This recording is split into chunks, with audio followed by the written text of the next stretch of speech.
Screen पे हम class 12th का नवंबर मंथ का राजनीति विज्ञान का असाइनमेंट का आंसर देख रहे हैं। सारे सब्जेक्ट के असाइनमेंट के आंसर आप वीडियो के डिस्क्रिप्शन में चेक कर लीजिए। सारे सब्जेक्ट के असाइनमेंट के आंसर आपको वहाँ पे मिल जाएंगे। पहला क्वेश्चन इसमें आता है कि राज्य पुनर्गठन आयोग का काम क्या था, इसकी प्रमुख सिफारिशें क्या थीं। तो इसमें उत्तर आपको क्या लिखना है कि केंद्र सरकार ने सन 1953 में भाषा के आधार पर राज्यों के पुनर्गठन के लिए आयोग बनाया। फजल अली की अध्यक्षता में गठित इस आयोग का कार्य राज्यों के सीमांकन के मामलों पर कार्रवाई करना था।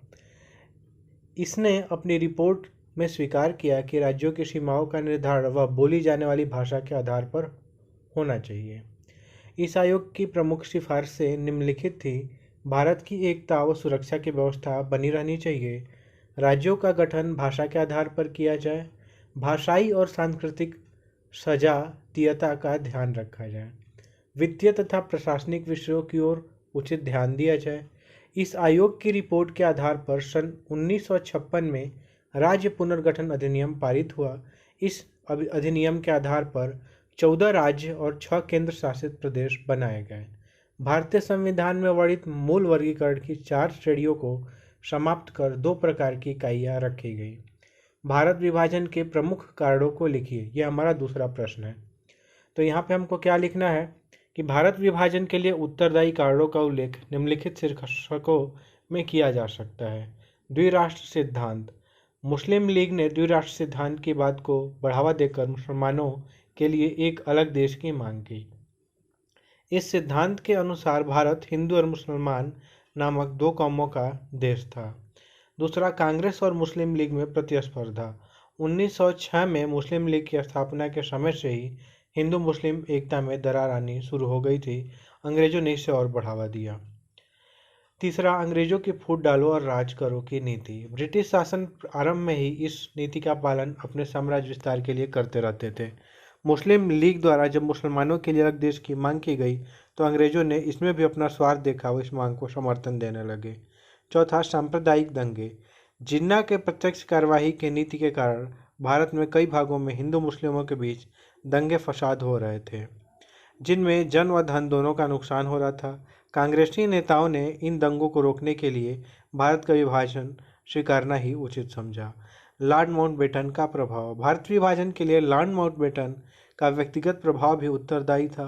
मौलाना आज़ाद ने लिखा है, लॉर्ड माउंटबेटन के भारत आने के 1 माह के भीतर पाकिस्तान के प्रबल विरोधी नेहरू विभाजन के समर्थक नहीं तो कम से कम इसके प्रति तटस्थ अवश्य हो गए। योजना आयोग के कोई 4 कार्य लिखिए। योजना आयोग के 4 कार्य यहाँ पे लिखे गए हैं। साधनों का अनुमान लगाना। योजना आयोग का सबसे प्रथम कार्य देश में उपलब्ध भौतिक एवं मानवीय तकनीकी तथा कर्मचारी वर्ग संबंधी साधनों का अनुमान लगाना। देश की आवश्यकताओं की तुलना में कम प्रतीत होने वाले साधनों की वृद्धि की संभावनाओं का पता लगाना है। प्राथमिकताओं का निर्धारण। देश में उपलब्ध साधनों तथा लोगों की मूलभूत आवश्यकताओं को ध्यान में रखते हुए प्राथमिकताओं का निर्धारण किया जाता है ताकि सीमित साधनों के अंतर्गत विभिन्न उद्देश्यों की प्राप्ति की जा सके। तीसरा है योजना का निर्माण करना। आयोग देश की प्राथमिकताओं तथा उपलब्ध साधनों के आधार पर पंचवर्षीय योजनाएं तैयार करता है। प्रगति का मूल्यांकन। योजनाओं के लागू हो जाने पर उसकी प्रगति पर नज़र रखते हुए लक्ष्यों की प्राप्ति हुई है या नहीं, इसका मूल्यांकन करना एवं कारणों को जानकर सरकार को प्रतिवेदन प्रस्तुत करते हुए सुझाव देना। पांचवा है योजनाओं को सुचारू रूप से चलाने और लक्ष्य को प्राप्त करने के लिए आवश्यक तंत्र का निर्धारण करना। तो ऐसे हमने यहाँ पे आंसर देख रखे हैं। इसके बाद आता है चौथा प्रश्न। चौथा प्रश्न हमारा क्या बोलता है कि निजी क्षेत्र बनाम सार्वजनिक क्षेत्र के मुद्दों को लिखिए। तो भारत के विकास में एक दूसरा मुद्दा निजी क्षेत्र तथा सार्वजनिक क्षेत्र की प्राथमिकता को लेकर था। निजी क्षेत्र का अभिप्राय निजी नियंत्रण में संचालित उद्योगों से है तथा सार्वजनिक क्षेत्र का अभिप्राय सरकार के नियंत्रण में संचालित उद्योगों से है। निजी क्षेत्र का लाभ यह है कि इसमें प्रतियोगिता के कारण तीव्र आर्थिक विकास को बढ़ावा दिया जा सकता है। सार्वजनिक क्षेत्र के पक्ष में मुख्य तर्क यह है कि जनहित में अर्थव्यवस्था के संचालन के लिए कई महत्वपूर्ण उद्योगों जैसे रेल, यातायात, रक्षा, उत्पादन आदि में सरकार का नियंत्रण आवश्यक है। पूरे सरकारी क्षेत्रों द्वारा रोजगार उपलब्ध कराने के साथ साथ सरकार की पूंजी में भी वृद्धि की जाती है, जो कि भारत में मिश्रित अर्थव्यवस्था को अपनाया है। भारत में यह बहस इन दोनों क्षेत्रों में से किसी एक क्षेत्र को प्राथमिकता देने से संबंधित है।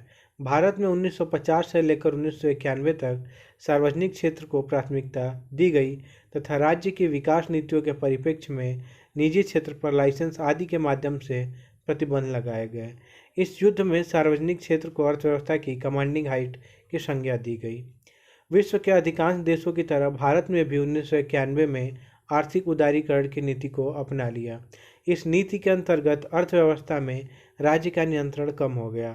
सार्वजनिक क्षेत्र के उद्योगों का भी नवीनीकरण किया जा रहा है, अर्थात उनकी पूंजी को निजी हाथ में बेचा जा रहा है। निजी क्षेत्र पर लगाए गए अधिकांश प्रतिबंध हटा लिए गए हैं, अतः अर्थव्यवस्था में निजी क्षेत्र की भूमिका को बढ़ाया गया है। इतना ही नहीं, भारत में नई नीतियों के अंतर्गत विदेशी नीति पूंजी को भी आकर्षित करने का प्रयास किया गया है।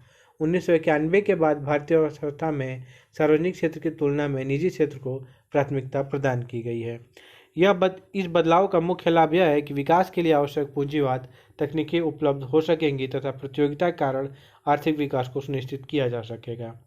पांचवा इसमें कि भारत में सार्वजनिक क्षेत्र के ठीक ढंग से काम न करने के कोई दो कारण लिखिए। तो उत्तर, भारत में सार्वजनिक क्षेत्र में ठीक ढंग से काम न करने के कोई दो कारण। सार्वजनिक क्षेत्र में सार्वजनिक उद्यमों की स्वायत्तता नहीं दी जाती, जिससे कार्यकुशलता में कमी होती है। सार्वजनिक क्षेत्र में लाल फीताशाही और नौकरशाही का बोलबाला है, जिस कारण सार्वजनिक क्षेत्र की कार्यकुशलता निजी क्षेत्र में से कम रह जाती है। सार्वजनिक क्षेत्र में परिपक्वता की लंबी अवधि से अनुमानित खर्च में अत्यधिक वृद्धि हो जाती है, जिस कारण लाभ की अपेक्षा हानि नहीं कर पाते। भारत में सार्वजनिक क्षेत्र की एक महत्वपूर्ण समस्या यह है कि सार्वजनिक उद्यम अपनी उत्पादन क्षमता का पूरा उपयोग नहीं कर पाते। भारत में सार्वजनिक क्षेत्र की मुख्य समस्या प्रबंध व्यवस्था का कुशल न होना, सार्वजनिक क्षेत्र में कर्मचारियों की अनुशासनहीनता तथा भ्रष्टाचार पाया जाता है। मुख्य विवाद शुरुआती दौर में विकास की जो रणनीति अपनाई गई उस पर बड़े सवाल उठे। हम ऐसे दो सवालों का चर्चा करेंगे जो आज भी प्रासंगिक हैं। कृत्रिम बनाम उद्योग। नियोजन प्रणाली की शुरुआत के साथ ही यह विवाद पर आरंभ हुआ कि कृषि को प्राथमिकता दी जाए अथवा उद्योग को। भारत की अर्थव्यवस्था उस समय पिछली थी और कृषि के माध्यम से विकास करने से राष्ट्र का कल्याण संभव माना गया। इस विचारधारा के समर्थकों ने निम्नलिखित तर्क दिए। भारत की 70% आबादी कृषि पर इससे संबंधित कार्यों में लगी हुई है। दूसरे महायुद्ध एवं भारत विभाजन के कारण कृषि क्षेत्र को सबसे अधिक मार झेलनी पड़ी, जिससे देश का सामाजिक आर्थिक संतुलन प्रभावित हुआ। कृषि के क्षेत्र में अपनाई गई गतिविधियों का परिणाम शीघ्र आता है, जबकि उद्योग के परिणाम देर से निकलते हैं। तो ऐसे करके हमने आंसर्स यहाँ पे देखे। चलिए देखते हैं कैसे आप इसके PDF को डाउनलोड कर सकते हैं।